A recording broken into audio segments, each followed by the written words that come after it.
Bienvenue dans ce nouveau cocktail de frissons. Éteignez toutes vos lumières et préparez-vous à découvrir 5 vidéos effrayantes et mystérieuses. Bonne dégustation et bon frisson.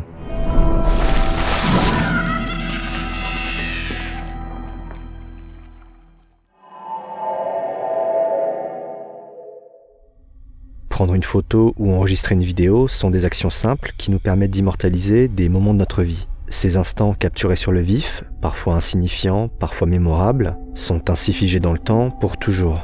Nous pouvons alors, à tout moment, revisionner ces images avec une certaine nostalgie. Mais quelquefois, la nostalgie peut laisser place à l'incompréhension, voire à la terreur, quand on découvre au milieu de ces moments immortalisés un détail qui nous avait échappé, un élément qui transforme un tableau joyeux en une scène sinistre. En 2008, 3 copines se rendent dans une foire au Mexique et décident de se filmer pendant qu'elles sont dans un manège à sensations fortes. Si rien ne semble sortir de l'ordinaire, les images qu'elles vont enregistrer cachent en réalité un événement particulièrement troublant.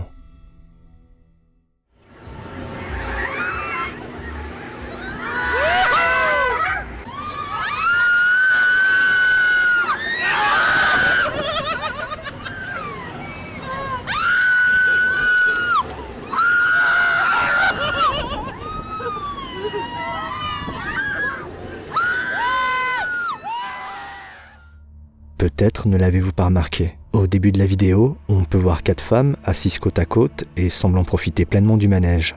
Mais au bout d'une vingtaine de secondes, la 4e femme installée au fond, vêtue d'un haut blanc et que l'on pouvait voir dans les premières secondes, a tout simplement disparu. Devant ces images, plusieurs personnes ont d'abord pensé à un canular. Mais la vidéo ayant été postée en 2008, la piste d'un trucage numérique paraît moins probable, bien que toujours envisageable. D'autres pensent que la femme a pu tomber du manège, mais l'absence de réaction des personnes présentes ne semble pas jouer en faveur de cette hypothèse. Enfin, certains pensent que cette apparition pourrait être la manifestation de l'esprit d'une dame décédée dans une des attractions de cette foire en 1999. Si la piste rationnelle reste à privilégier, ces images dégagent néanmoins quelque chose d'assez dérangeant.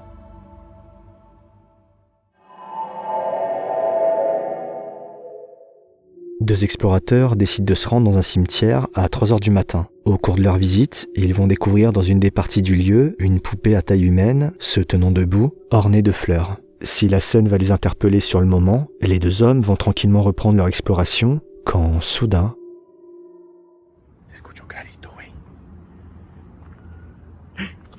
Uy. ¿Oíste el grito eso?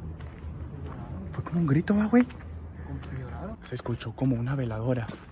Y se escuchó como un llanto. Oh, la chingada, güey. ¿Alguien ahí? ¿Quién está aquí con nosotros? Queremos verte. Queremos que te manifiestes. Osvaldo, la puerta, mira, güey. Puerta, güey. Mira, güey, se abrió. Güey. La muñeca, güey. Esto fue obra de la muñeca, güey. Estaba cerrado eso, güey.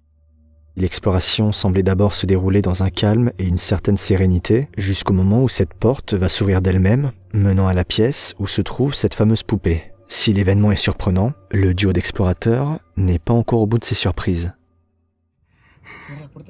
Está cerrada, Osvaldo, güey. Mira, está cerrada, güey. Mira. Ya no se puede abrir, güey. Si estás aquí, esta alma que esté penando, hámelo saber.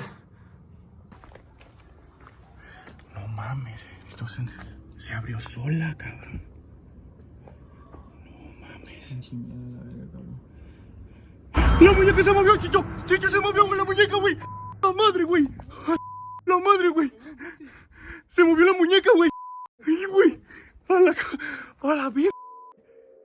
Après avoir vérifié que la porte était bien fermée, un des explorateurs filme l'intérieur de la pièce quand la poupée bouge soudainement sa tête, provoquant l'incompréhension et la panique des 2 hommes.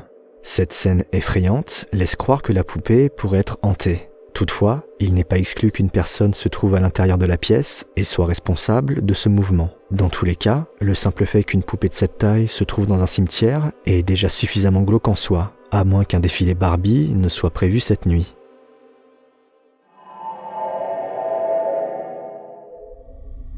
L'hôtel Magnolia est considéré comme un des lieux les plus hantés du Texas et il est dit que de nombreux esprits habiteraient les murs du bâtiment, notamment Emma, une petite fille de 12 ans, et son tueur, Faust, un pharmacien.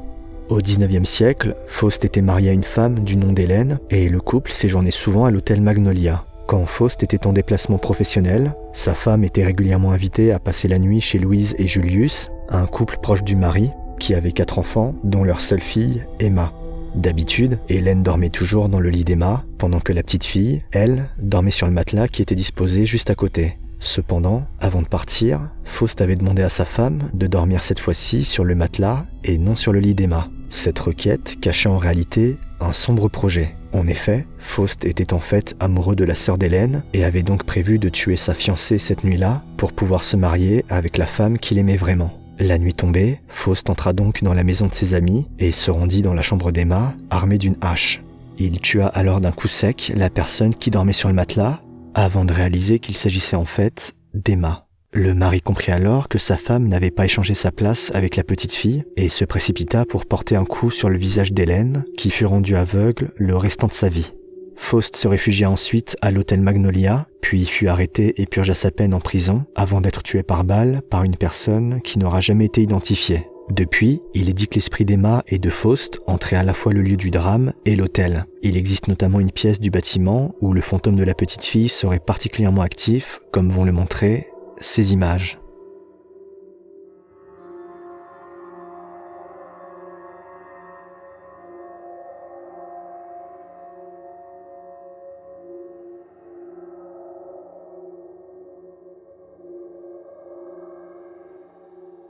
Dans ces images, plusieurs choses étranges se produisent dans un court laps de temps. Tout d'abord, on peut voir un ballon et 2 petites balles lumineuses se déplacer dans des directions différentes et de façon non linéaire. On observe également une partie de la robe bouger légèrement. Cet événement ne donne pas l'impression d'avoir été provoqué par une brise, car le mouvement semble très localisé et les rideaux qui auraient pu trahir la présence d'un courant d'air ne bougent à aucun moment. Mais l'élément le plus étrange de cette séquence est sans doute cette ombre, de la taille d'un enfant, que l'on voit passer assez distinctement à travers la chambre. Si cet enregistrement est troublant, ce n'est pas le seul mettant en évidence des phénomènes étranges. En effet, d'autres images capturées par un couple qui investiguait l'hôtel et sollicitait l'esprit d'Emma à se manifester vont révéler un PVE parmi les plus clairs que j'ai pu entendre.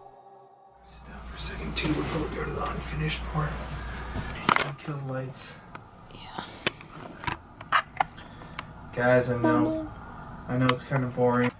Guys, I know it's kind of boring when we sit down, but we've been on our feet all day.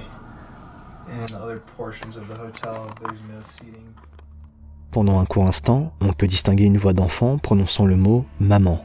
Ce PVE, pourtant très distinct, n'est pas entendu par les enquêteurs sur le moment, ce qui semble indiquer qu'il a été capté uniquement par le micro de la caméra. Si toutes ces images sont authentiques, il se pourrait bien que cet hôtel soit potentiellement le théâtre de manifestations paranormales, ou du moins de phénomènes suffisamment étranges pour lui valoir la réputation de lieu hanté. Nous sommes à la moitié du cocktail. Si l'épisode vous plaît, n'hésitez pas à me le faire savoir en mettant un pouce bleu sur cette vidéo. Ça soutient beaucoup la chaîne. Merci d'avance.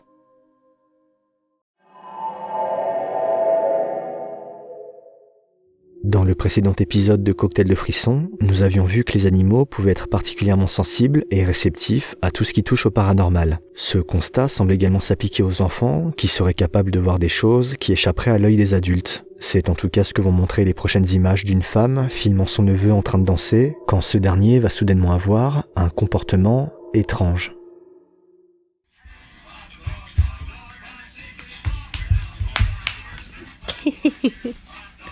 Dance, baby.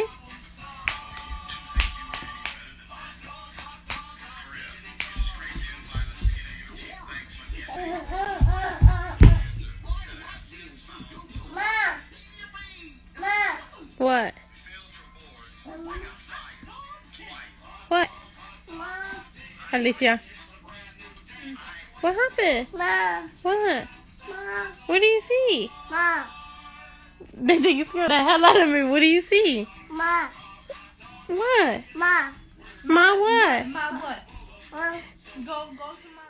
Si la femme ne réussit pas à déterminer ce qui effraie son neveu, la caméra, elle, va y parvenir et enregistrer un élément pour le moins glaçant. En effet, en augmentant la luminosité, on observe au fond de la pièce une silhouette se tenant dans l'encadrement du mur. Cette présence, qui ne semble pas être vue par la tante, donne l'impression d'observer le petit garçon. Devant cette apparition digne d'un film d'épouvante, on peut alors facilement comprendre la confusion de l'enfant, et même s'il s'agit d'une simple illusion d'optique, le petit garçon aura su malgré tout rester bien courageux.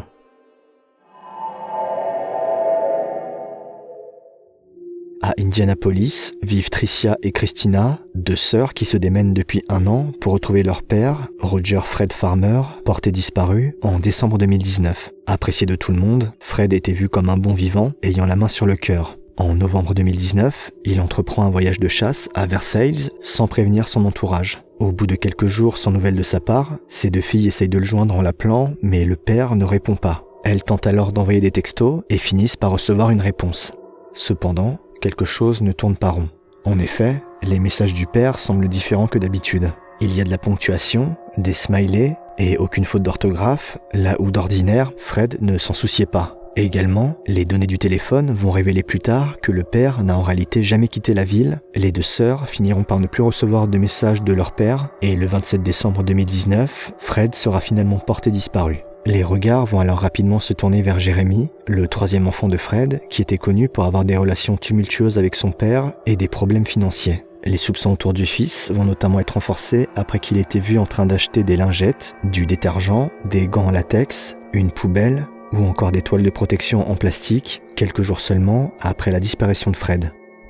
Paranormal Nightmare est un groupe d'enquêteurs qui a décidé de prendre part à cette affaire et d'aider les 2 sœurs à retrouver leur père. Équipés d'une spirit box, les investigateurs vont tenter d'obtenir des indices sur la possible localisation du corps de Fred pour un dénouement qui va se révéler particulièrement saisissant. Can somebody tell me if Roger Fred Farmer is dead or alive? Can you tell me who killed Roger? I'm just thinking, if he's gonna put him in the backyard, he's not gonna drag him 6 miles back. He's gonna do it somewhere. What do we need to look for?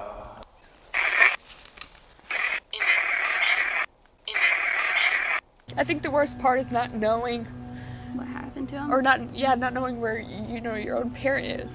Did anybody worry, like, are you okay? Are you cold? Are you hungry?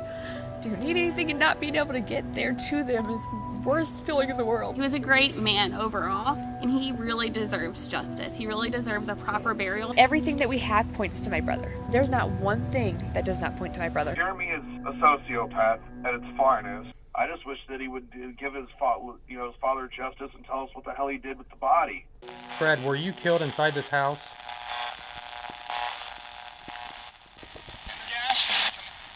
What do we need to look for? See, there's no cabins or anything out there that you know of, you've seen? Roger Farmer from Indianapolis, Indiana. Can you hear us, yes or no? Roger, who hurt you? Roger, how did you die? Au cours des différentes tentatives de communication, plusieurs mots peuvent être entendus à travers la Spirit Box. Des mots qui semblent a priori faire sens avec les différentes questions posées, mais qui ne permettent pas pour autant de faire avancer les recherches. Les enquêteurs finiront par retourner chez eux, sans savoir encore que les réponses qu'ils ont obtenues vont se révéler d'une exactitude troublante. En effet, quelques mois plus tard, un employé d'une entreprise de location d'espace de stockage appellera la police après avoir senti une odeur de décomposition provenant d'une de leurs cabines bleues. Les agents découvriront à l'intérieur un corps qui sera identifié comme étant celui de Fred, et l'autopsie révélera que la mort a été causée par une blessure par balle au niveau de la tête. On apprendra également que cette cabine de stockage avait été louée par Jérémy depuis novembre 2019, quelques jours après la disparition du père. Son procès est prévu dans les prochaines semaines. Quand bien même il s'agirait d'une simple coïncidence, il est difficile de ne pas être troublé par les réponses de la Spirit Box, se révélant particulièrement proches de la vérité. Et si rien ne rendra aux 2 sœurs leur père, elles auront désormais un endroit où se recueillir et peut-être l'espoir d'aller enfin de l'avant. C'est la fin de cet épisode, j'espère qu'il vous a plu. N'hésitez pas à me dire dans les commentaires quel extrait vous avez préféré. Quant à moi, je vous retrouve très bientôt pour un nouveau cocktail et de nouveaux frissons. À plus.